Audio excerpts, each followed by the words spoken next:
Now, let's go to this story. The country's level 1 lockdown regulations have been adjusted, and one organization says it's causing uncertainty for businesses. Let's discuss this with Henry Rossouw from the legal firm at ENSafrica, who penned an article to this effect. Thank you very much, Mr. Rossouw, for joining us here on NewsLink. Now, first of all, what's happening with businesses? Is it because of the policies that they had to put in place during the time that we were under harsh lockdown that they now need to change? Yes, good morning. It can be that. It's quite an interesting situation.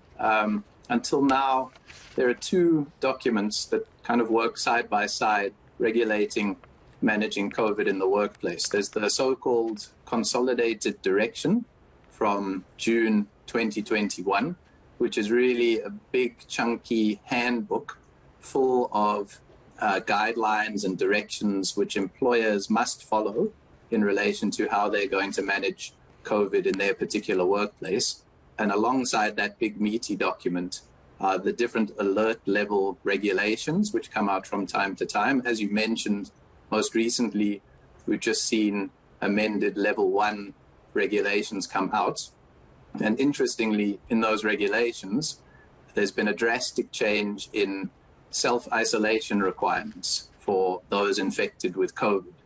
In particular, as it stands in terms of those regulations, if you're infected with COVID-19, but you're not symptomatic, you no longer have to self-isolate at all. If you're infected with COVID-19 and you're not symptomatic, and you've contacted someone who is symptomatic, you also don't have to isolate at all. And even if you are symptomatic, they've reduced the self-isolation time period from the previous 10 days to what is now 7 days.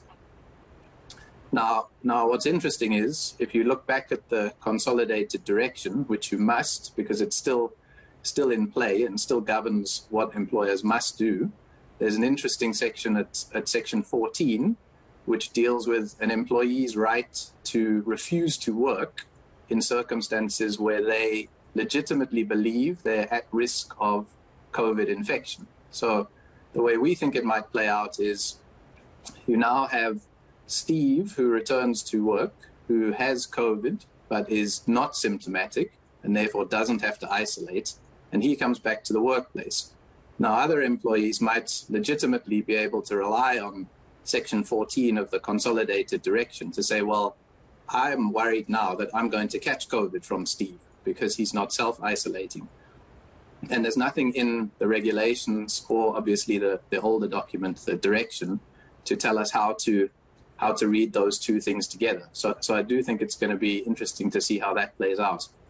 That is quite interesting, and I mean, I hope there won't be any employees who, for instance, get fired for refusing to work with somebody who tests positive for COVID but happens to be asymptomatic. So this is a very different and very challenging legal ground for us in South Africa that has been brought by COVID and the lockdown. Yes, and that section 14 of the Consolidated Direction is also worded very strongly in favor of the employee who has the legitimate fear of contracting COVID.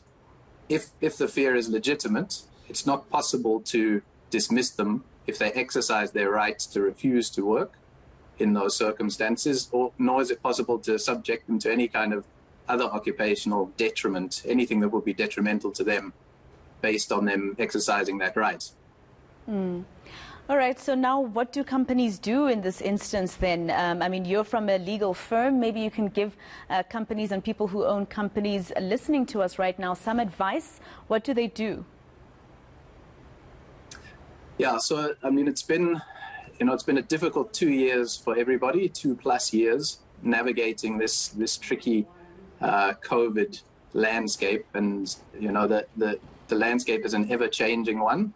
So I think the first thing to say is employers need to be flexible and need to try to be empathetic, sympathetic where possible. Employees as well understand that this is a difficult time for everybody, and we need to do what we can to all pull together in the right direction. And I think, as with most of the Consolidated Direction, you almost have to treat it on a case-by-case basis. So if it comes to employees exercising their right to refuse to work, then you have to interrogate that and see whether there is a reasonable prospect of them being infected.